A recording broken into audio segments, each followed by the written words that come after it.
കേരളത്തിലെ 23% ആൾക്കാർ ഡയബറ്റിക് ആണ്. വേറെ കണക്ക് പറയുന്നു കേരളത്തിലെ 10 മുതൽ 14% വരെ ആൾക്കാർ ഷുഗറിന് അഡിക്റ്റാണ്. അതെ, മദ്യവും സിഗരറ്റും പോലെയുള്ള സബ്സ്റ്റൻസിനോട് അഡിക്ഷൻ ഉള്ളതുപോലെ തന്നെ ഷുഗറിനോട് അഡിക്ഷൻ കേരളത്തിലത് 14% വരെയാണ്.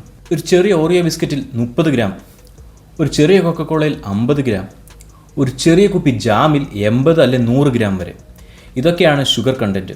ഇതെല്ലാം നമുക്ക് ഏകദേശം അറിയാവുന്ന കാര്യമായിരിക്കും. നമ്മൾ വാങ്ങിക്കുന്ന സാൻഡ്വിച്ച് ബ്രെഡിൽ അല്ലെങ്കിൽ നമ്മുടെ പറമ്പിൽ നിന്ന് പറിക്കുന്ന മാങ്ങ ഉപയോഗിച്ചുണ്ടാക്കുന്ന അച്ചാറുകൾ വരെയുണ്ട് ഷുഗർ കണ്ടൻറ്റ്. ഇതിൽ ചിലതൊക്കെ ഉപ്പ് അല്ലെങ്കിൽ പുളിയുള്ള ഭക്ഷണ പദാർത്ഥങ്ങളാണ്, പക്ഷേ ഇതിലും ഷുഗർ കണ്ടൻറ്റ് ഉണ്ട്. നിങ്ങളൊരു അച്ചാർ ബോട്ടിൽ നോക്കൂ, അതിൽ ഷുഗർ കണ്ടൻറ്റ് ഉണ്ട്. ഡയറക്റ്റ്ലി ഷുഗർ എന്നായിരിക്കും എഴുതിയേക്കുന്നത്.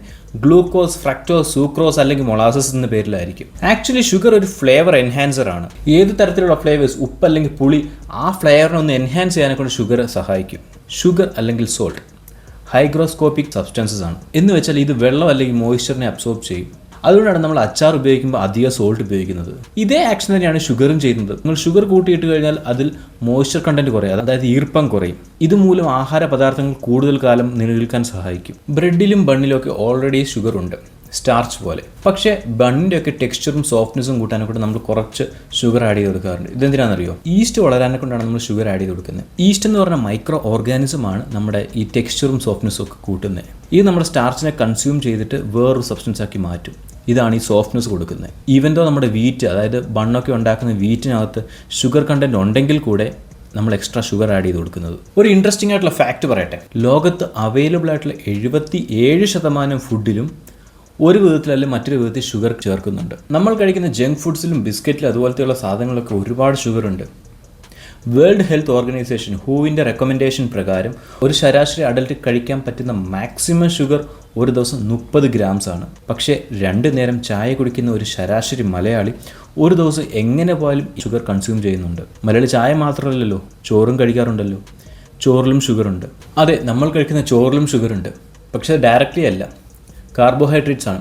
ചോറിലും ചപ്പാത്തിയിലും ഒക്കെ ധാരാളം ഉള്ളത് കാർബോഹൈഡ്രേറ്റ്സ് ആണ്. കാർബോഹൈഡ്രേറ്റ്സിൻ്റെ പ്രശ്നം എന്ന് വെച്ചാൽ കഴിച്ചു കഴിഞ്ഞ ഉടനെ ബോഡി ഇതിനെ കൺവേർട്ട് ചെയ്യും ഷുഗറായിട്ട്. കാർബോഹൈഡ്രേറ്റ്സിനെ ബോഡി ഗ്ലൂക്കോസായിട്ട് കൺവേർട്ട് ചെയ്യും. ഒരു ചെറിയ ബൗളിനകത്ത് ചോറെടുത്ത് വെച്ചാൽ അതിനകത്ത് 45 തൊട്ട് 50 ഗ്രാം വരെ ഗ്ലൂക്കോസ് ഉണ്ടാവും. ഗ്ലൂക്കോസിൻ്റെ പ്രശ്നം ഇത് ഡയറക്റ്റ്ലി ബ്ലഡിലോട്ട് അബ്സോർബ് ചെയ്യും എന്നുള്ളതാണ്. അങ്ങനെ പെട്ടെന്നൊരു ഷുഗർ സ്പൈക്ക് ഉണ്ടാവാനുള്ള കാരണവുമാണ് അധികമായിട്ട് ചോറ് അല്ലെങ്കിൽ വീറ്റ് പ്രൊഡക്ട്സ് കഴിക്കുന്നത്. ഷുഗർ അല്ലെങ്കിൽ പഞ്ചസാര നമ്മുടെ സെൽസിന്, കോശങ്ങൾക്ക് ഊർജ്ജം നൽകുന്ന ഒരു ഇന്ധനം തന്നെയാണ്. നമ്മുടെ ശരീരം ഒരു കാറ് പോലെയാണെങ്കിൽ പഞ്ചസാരയാണ് അതിൻ്റെ പെട്രോൾ. അതിനാൽ പഞ്ചസാര ആർക്കും പൂർണ്ണമായി ഒഴിവാക്കാൻ കഴിയില്ല. ഒഴിവാക്കുന്നത് ബുദ്ധിയുമല്ല. 2 ടൈപ്പ് ഓഫ് കാർബോഹൈഡ്രേറ്റ്സ് ഉണ്ട്. Simple carbohydrates, complex carbohydrates. Simple carbohydrates ആണ് നമുക്ക് പഴങ്ങൾ പോലുള്ള സാധനത്തിൽ നിന്ന് കിട്ടുന്നത്. ഇനിയുള്ളത് കോംപ്ലക്സ് കാർബോഹൈഡ്രേറ്റ്സ്. ഇത് നമുക്ക് കിട്ടുന്നത് കിഴങ്ങ്, ചപ്പാത്തി, ചോറ് ഇതുപോലത്തെയുള്ള സാധനങ്ങളിൽ നിന്നാണ്. സിമ്പിൾ കാർബോഹൈഡ്രേറ്റ്സ് എന്ന് വെച്ചാൽ ഇത് പെട്ടെന്ന് ബ്ലഡിലോട്ട് കയറും. കോംപ്ലക്സ് എന്ന് പറഞ്ഞാൽ കുറച്ച് ടൈം എടുത്ത് കയറും. ഇതാണ് ഇത് തമ്മിലുള്ള മെയിൻ ഡിഫറൻസ്. ഒരു സ്വീറ്റ് അല്ലെങ്കിൽ മിഠായി കഴിച്ചു കഴിഞ്ഞാൽ 30 മിനിറ്റ് കൊണ്ട് നമ്മുടെ ബ്ലഡിലെ ഷുഗർ കണ്ടൻറ്റ് കൂടും. ഇത് പെട്ടെന്ന് താഴുകയും ചെയ്യും. അതുകൊണ്ടാണ് ഒരു മിഠായി കഴിച്ചു കഴിഞ്ഞാൽ അത് വീണ്ടും കഴിക്കാൻ പ്രേരിപ്പിക്കുന്നത്. ഇതാണ് അഡിക്ഷൻ്റെ ആദ്യത്തെ സ്റ്റെപ്പ്. കോംപ്ലക്സ് കാർബോഹൈഡ്രേറ്റ്സ് പതുക്കെ മാത്രമേ രക്തത്തിൽ ലയിക്കത്തുള്ളൂ. അവ രക്തത്തിലെ ഷുഗർ സ്പൈക്ക് ഉണ്ടാക്കില്ല. നമ്മുടെ തലച്ചോർ മൊത്തം ശരീരഭാരത്തിൻ്റെ 2% മാത്രമേ ഉള്ളൂവെങ്കിലും ദിവസവും കഴിക്കുന്ന പഞ്ചസാരയുടെ 20% ഉപയോഗിക്കുന്നതും നമ്മുടെ ബ്രെയിൻ തന്നെയാണ്. തലച്ചോറിന് പഞ്ചസാര സൂക്ഷിക്കാൻ കഴിയില്ല. അതിനാൽ സ്ഥിരമായി പതുക്കെ തലച്ചോറിന് ഷുഗർ കിട്ടിക്കൊണ്ടിരിക്കണം. എങ്ങനെയാണ് ഷുഗർ അഡിക്ഷൻ ഉണ്ടാകുന്നത് പെട്ടെന്ന് പറയട്ടെ. ഷുഗർ കഴിക്കുമ്പോൾ അല്ലെങ്കിൽ സ്വീറ്റ്സ് നമ്മൾ കഴിക്കുമ്പോൾ ബ്രെയിനിലെ റിവാർഡ് സർക്യൂട്ട്സ് ആക്ടിവേറ്റ് ആവുന്നു. ഇത് ഡോപ്പമിൻ എന്ന ഹോർമോൺ പുറപ്പെടുവിക്കുന്നു. ഡോപ്പമിനാണ് നമുക്ക് സന്തോഷം പോലെയുള്ള ഫീലിങ്സ് തരുന്നത്. സോ ഡോപ്പമിൻ റിലീസ് ആകുന്തോറും നമുക്ക് ഇതിനോടൊരു അഡിക്ഷൻ ഉണ്ടാകുന്നു. ഇൻസ്റ്റാഗ്രാമിൽ കണ്ടിന്യൂസ് ആയിട്ട് റീൽസ് ഒക്കെ കാണുമ്പോഴും അല്ലെങ്കിൽ യൂട്യൂബ് ഷോർട്സ് കാണുമ്പോഴും നമുക്ക് കിട്ടുന്ന സെയിം ഡോപ്പമിനാണ് നമുക്ക് ഷുഗർ കഴിച്ചാലും കിട്ടുന്നത്. പിന്നെ ചിലർ പറയുന്നൊരു കാര്യമാണ്, ഞാൻ ഒരിക്കലും വൈറ്റ് ഷുഗർ ഉപയോഗിക്കാറില്ല, ഞാൻ ബ്രൗൺ ഷുഗറാണ് ഉപയോഗിക്കുന്നത്. ബ്രൗൺ ഷുഗർ ഡ്രഗ്സ് അല്ല കേട്ടോ. വെള്ള പഞ്ചസാരയും നമ്മുടെ തവിട്ട് കളറുള്ള പഞ്ചസാരയും ഇത് തമ്മിൽ ഡിഫറൻസ് ആണ്. ഇതിന് ശരിക്കും രുചിയുടെ കാര്യത്തിലേ ചെറിയ ഡിഫറൻസ് ഉള്ളൂ. ആരോഗ്യ വ്യത്യാസം വലുതല്ല. നമ്മൾ കുട്ടികൾക്ക് വാങ്ങിക്കൊടുക്കുന്ന പെപ്സി, കൊക്കക്കോള ഇതുപോലത്തെയുള്ള ഡ്രിങ്ക്സ് അല്ലെങ്കിൽ ഹെൽത്ത് ഡ്രിങ്ക്സ് ആയ മോൺസ്റ്റർ, ഗാട്രോയിഡ് ഇതുപോലെയുള്ളവയിൽ നല്ലൊരു ശതമാനത്തിൽ കൂടുതൽ പഞ്ചസാരയുണ്ട്.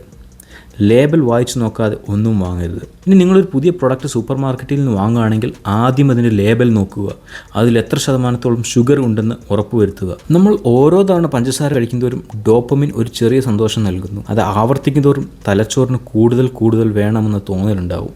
ഇതാണ് ക്രേവിങ്സ്. ഇതിനെ പ്രതിരോധിക്കണം. ഇച്ഛാശക്തി കൊണ്ടല്ല, ശീലം കൊണ്ടാണ് ഇത് മാറ്റേണ്ടത്. 1970s കോർപ്പറേറ്റ് ബിസിനസ്സുകൾ നമ്മളെ തെറ്റിദ്ധരിപ്പിച്ചൊരു കാര്യമുണ്ട്. ഹൃദ്രോഗത്തിന് കാരണം കൊഴുപ്പാണെന്ന് പറഞ്ഞു വരുത്തി. പക്ഷേ ഹൃദ്രോഗത്തിൻ്റെ ഏറ്റവും മെയിൻ കാരണം ഷുഗർ തന്നെയാണ്. പക്ഷേ ഫാസ്റ്റ് ഫുഡ്സ് അല്ലെ പ്രോസസ്ഡ് ഫുഡ്സ് പ്രൊമോട്ട് ചെയ്യുന്നതിന് വേണ്ടി നമ്മളെ തെറ്റിദ്ധരിപ്പിച്ചു ഫാറ്റ്, കൊഴുപ്പാണ് ഹൃദ്രോഗം ഉണ്ടാക്കാനുള്ള മെയിൻ കാരണമെന്ന്. ചിലർ പറയും ഞാൻ ഷുഗർ ഉപയോഗിക്കാറില്ല, പക്ഷേ ആർട്ടിഫിഷ്യൽ സ്വീറ്റ്നേഴ്സാണ് ഉപയോഗിക്കുന്നതെന്ന്. ഡയറ്റ് കോക്കിലും മറ്റും പഞ്ചസാരയില്ല, പക്ഷേ അസ്പാർട്ടം പോലെയുള്ള കൃത്രിമ മധുര പദാർത്ഥങ്ങൾ ഇതിലുണ്ട്. ഇപ്പോഴും പല റിസർച്ചുകളും നടക്കുന്നുണ്ട് ഈ ആർട്ടിഫിഷ്യൽ സ്വീറ്റ്നേഴ്സ് നമ്മുടെ ബ്രെയിനിനെ എത്രത്തോളം ഡാമേജ് ചെയ്യും എന്നതിനെ പറ്റി. അവസാനമായിട്ടൊരു കാര്യം പറയട്ടെ, പഞ്ചസാര ഒരിക്കലും വിഷമല്ല. ഒരു മിതത്തിനപ്പുറമായാൽ മാത്രമാണ് അത് വിഷമാവുന്നത്. എല്ലാവരും പറയുന്ന പോലെ അധികമായാൽ അമൃതും വിഷം. നമ്മുടെ തലച്ചോറിന് പഞ്ചസാര ഇല്ലാതെ ജീവിക്കാൻ കഴിയില്ല. തലച്ചോറിന് ചിന്തിക്കണമെങ്കിൽ പഞ്ചസാര വേണം. തലച്ചോറിൻ്റെ ഊർജ്ജമാണ് പഞ്ചസാര. ഒരു ദിവസം എത്രത്തോളം പഞ്ചസാര ഉപയോഗിക്കണമെന്ന് നിജപ്പെടുത്തുക. ചായയിൽ പഞ്ചസാര ഉപയോഗിച്ച് കഴിക്കുന്നവരാണെങ്കിൽ മറ്റു പദാർത്ഥങ്ങളിൽ പഞ്ചസാര കുറയ്ക്കുക. ഷുഗറി കണ്ടൻസ്, പായസം പോലെയുള്ളവ വിശേഷ ദിവസങ്ങളിൽ മാത്രം സ്വീറ്റ്സ് കഴിക്കുക. ഏറ്റവും മെയിനായിട്ടൊരു കാര്യം, ഏത് പ്രൊഡക്ട്സ് വാങ്ങിയാലും അതിൻ്റെ ലേബൽ അത്യാവശ്യമായിട്ട് വായിക്കുക. എന്തൊക്കെ ഷുഗർ അതിലുണ്ട്, എത്ര അളവിൽ ഷുഗർ ഉണ്ട് എന്നെല്ലാം ചിന്തിക്കുക. നമ്മളെ തെറ്റിദ്ധരിപ്പിക്കാനെ കൊണ്ട് പല പേരിൽ അവർ ഷുഗറുകൾ എഴുതും. പക്ഷെ അറിഞ്ഞിരിക്കേണ്ടത് നമ്മുടെ ആരോഗ്യത്തിൻ്റെയും വരാനുള്ള തലമുറയുടെയും അത്യാവശ്യമായ കാര്യമാണ്.